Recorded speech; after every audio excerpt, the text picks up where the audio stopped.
Amin. Karena semua agama mengajarkan usaha perbuatan manusia untuk mendapatkan. Yesus datang, udah aku kasih. Semua agama mendapatkan keselamatan, supaya nanti lahir nggak jadi tikus dan sebagainya. Betul saudara, supaya nanti hukuman penyucian sebelum masuk surga nggak terlalu berat. Nanti ditimbang dosa baik, dosa jahat dan kebaikan ditimbang. Kalau terlalu banyak dianiaya terlalu banyak di sana nanti. Betul saudara. Semua agama kandas pada ayat ini saudara. Karena Tuhan Yesus datang, it's all done. Semua sudah dibayar, kamu tinggal masuk. Amin saudara. Tuhan tidak mau lagi ada agama. Banyak orang berdoa seakan-akan belum diberikan, padahal sudah diberikan. Amin saudara. Saya mau katakan saudara, doa minta berkat itu sudah basi buat orang Kristen di dalam perjanjian baru. Saudara nggak perlu berdoa minta berkat, sudah diberikan. Sudah ada, sudah diberikan di dalam roh saudara. Apapun yang saudara butuhkan sudah ada. Amin saudara. Doa minta berkat sudah basi saudara. Doa bukan lagi sebuah agama, usaha untuk minta sesuatu dari Tuhan. Karena firman Tuhan sudah jelas, semua sudah diberikan. Amin. Kita tinggal percaya dan mengucap syukur, setuju dengan surga. Amin saudara. Firman Tuhan mengatakan dia waktu Yesus ada di dunia, dia mengajarkan cara berdoa. Salah satunya dia berkatakan demikian saudara. Datanglah kerajaanmu, jadilah kehendakmu di bumi seperti di mana? Di sorga. Your kingdom come, your will be done on earth as it is in heaven. Jadi di sini bisa dikatakan kehendakmu terjadi di bumi seperti yang telah terjadi di sorga. Semuanya sudah terjadi di sorga saudara. Amin. Amin. Semua berkat, semua masa depan yang cerah, semua apapun yang Tuhan rencanakan untuk hidup saudara sudah terjadi di sorga. Doa kita hanyalah setuju dengan apa yang sudah terjadi di sorga. Tuhan, aku percaya, aku setuju dengan rencana baik-Mu. Terjadilah, nyatalah di dalam alam jasmani saya. Amin saudara. Doa bukanlah meminta berkat lagi, sudah basi saudara, sudah ada Yesus, sudah diberikan semuanya. Doa adalah setuju dengan surga, bahwa itu sudah dilakukan oleh Tuhan Yesus. Amin saudara. Kita percaya, berjalan dengan iman. Jadi di sini saudara,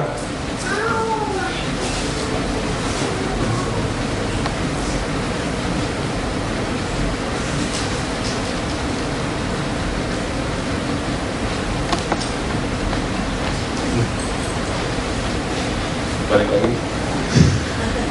Semua berkat sudah diberikan di dalam roh kita, tapi bagaimana berkat itu bisa mengalir ke dalam jiwa dan tubuh kita?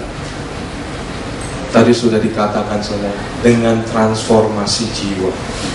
Sebetulnya yang Tuhan butuhkan bukan lagi pekerjaan, usaha.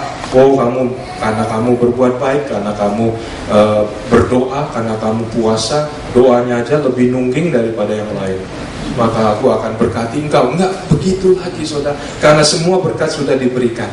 Yang Tuhan cari adalah orang yang percaya. Pekerjaan, satu-satunya pekerjaan yang Tuhan cari adalah percaya. Amin. Amin. Itulah revolusi jiwa, pembaharuan budi yang Tuhan cari. Kita percaya, kita melihat kaca dan tidak lupa bahwa Tuhan sudah berkati saya. Tidak lagi doanya, Tuhan berkati aku dong, kenapa sih itu lebih diberkati dari aku? Itu doa orang tidak percaya saudara. Amin. Orang yang baru melihat kaca, baru aja dibilang sudah diberkati semuanya, berdoa, Tuhan aku berkati dong. Itu orang yang baru lihat kaca, lupa lagi saudara. Pekerjaan yang Tuhan inginkan adalah kita tetap percaya. Amin. Walaupun gaji dipotong, tetap percaya. Walaupun mengalami tantangan, tetap percaya apa yang dilihat, bukan secara jasmani, tetapi apa yang dilihat di dalam firman Tuhan. Dan orang-orang yang demikian akan mengalami aliran berkat yang sudah diberikan di dalam roh mengalir ke jiwa dan ke dalam dompet. Amin. Amin, saudara. God is good, amen.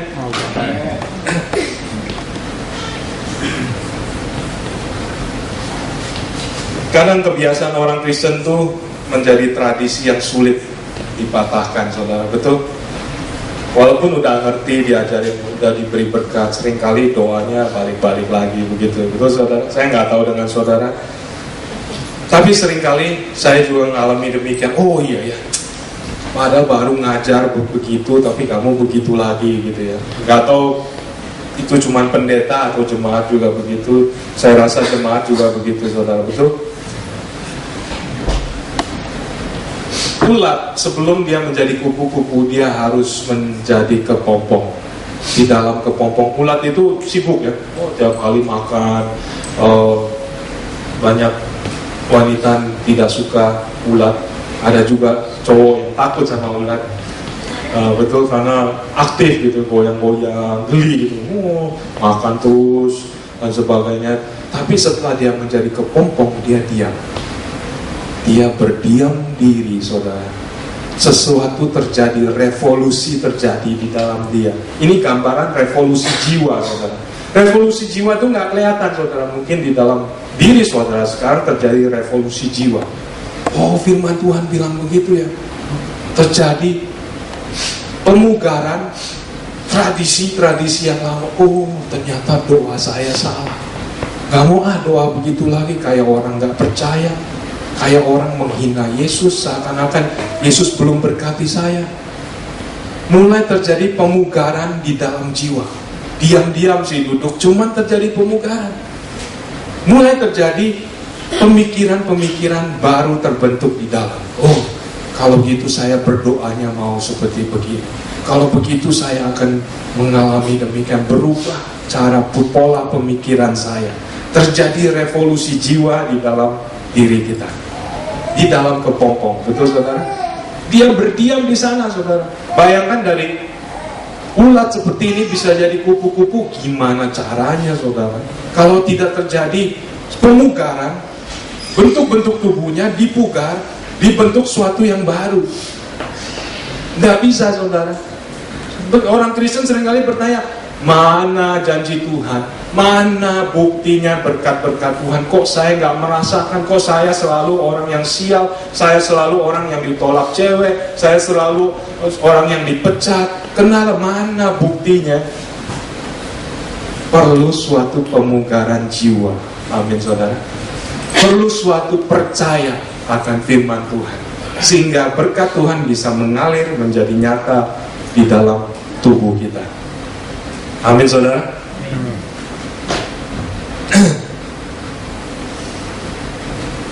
Metamorfosis di dalam kepompong, dia berdiam diri, terjadi suatu perubahan yang dahsyat, terjadi suatu revolusi yang dahsyat, saudara. Begitu juga dengan umat Kristen. Saat dia keluar, saudara, ini sebagai contoh, tiba saatnya dia akan keluar. Revolusi jiwa sudah terjadi. Sekarang tinggal nyata di dalam jasmani. Sudah tahu, sudah percaya Tuhan sudah berkati. Apa yang terjadi, saudara, dia akan berusaha keluar. Belum pernah lihat ya? Kalau orang melahirkan mungkin pernah lihat. Perutnya gendut sekali, saudara. Kalau bisa dilihat. Sayapnya kecil. Belum bisa jadi kupu-kupu, betul? Masih gendut, sayapnya kecil. Sayapnya mulai besar, mulai kurus, dia masuk gym, gitu. Saudara. Mulai besar lagi sayapnya, mulai lebih besar sampai sayapnya penuh, badannya kecil, dia bisa terbang, saudara. Amin. Amin. Yang dibutuhkan Tuhan adalah percaya dan tidak lupa apa yang dia lihat. Terus percaya sehingga kenyataan roh menjadi nyata secara jasmani. Terjadi metamorfosis yang gak bisa balik lagi. Orang yang sudah mengalami metamorfosis, dalam satu hal tidak bisa balik lagi, saudara. Dia sudah percaya penuh, kehidupannya sudah berubah, cara pikirnya sudah berubah, aliran dari roh itu langsung nyata sebagai jasmani. Amin, saudara. Dari ulat dalam kepompong lalu menjadi kupu-kupu yang terbang. Amin, saudara. Itu yang Tuhan gambarkan bagi saudara dan saya. Amin. Kamu ingin mengalami kemuliaan Tuhan? Berubahlah oleh pembaharuan budimu. Kamu ingin melihat berkat yang sudah dicurahkan tanpa batas buat kamu? Berubahlah budimu, percaya kepada firman Tuhan, percaya akan janji-janji Tuhan. Amin, saudara. Sehingga itu menjadi nyata dalam hidup jasmani kita. Amin. Saya akan tutup dengan, masih banyak rupanya. Oh, masih panjang juga waktu.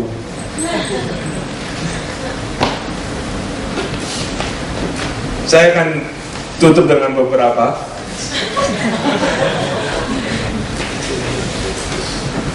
Kembali lagi ke Roma 12, dikatakan, janganlah kamu menjadi serupa dengan dunia ini, tetapi berubahlah oleh pembaharuan budimu, sehingga kamu dapat membedakan manakah kehendak Allah, apa yang baik, yang berkenan kepada Allah, dan yang sempurna.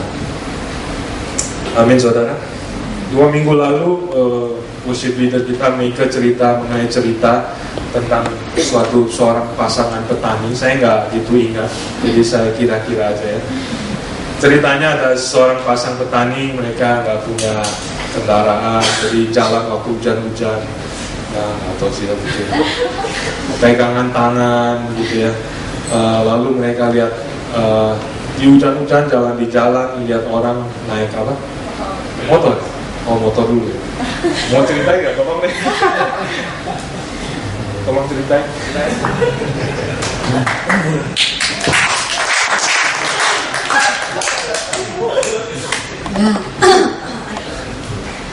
Ya, ada sepasang suami istri tani, dia lagi jalan hujan-hujanan, gandengan tangan. Terus dia ngeliat orang yang naik motor. Nah, dia bilang, "Bu, wah enak sekali ya yang naik motor ya. Walaupun mereka kehujanan, tapi mereka bisa cepat sampai di rumah. Kalau kita harus jalan lama, nyampainya hujan ada payung gitu kan. Terus basah." Terus yang naik motor ternyata ada perbincangan di suami istri yang lagi naik motor. Suami istri yang lagi naik motor itu ngeliat mobil truk ya? Iya. Hah? Ya, truk yang lewat. Terus dia bilang, "Wah Bu, enak sekali yang naik mobil truk ya. Mereka nggak perlu kehujanan, nggak seperti kita. Mereka ya ada ini kan naik mobil gitu kan." Nah, ternyata di dalam mobil truk itu ada sepasang suami istri juga. Mereka ngelihat ada mobil BMW yang lewat. Terus suami istri ini bilang, Bu, enak sekali ya yang naik BMW. Tidak seperti kita, terus kita jelek, suka mogok-mogok. Terus, wah kalau naik BMW pasti enak banget deh. Nyetirnya juga enak ya kan, lebih nyaman, duduknya enak.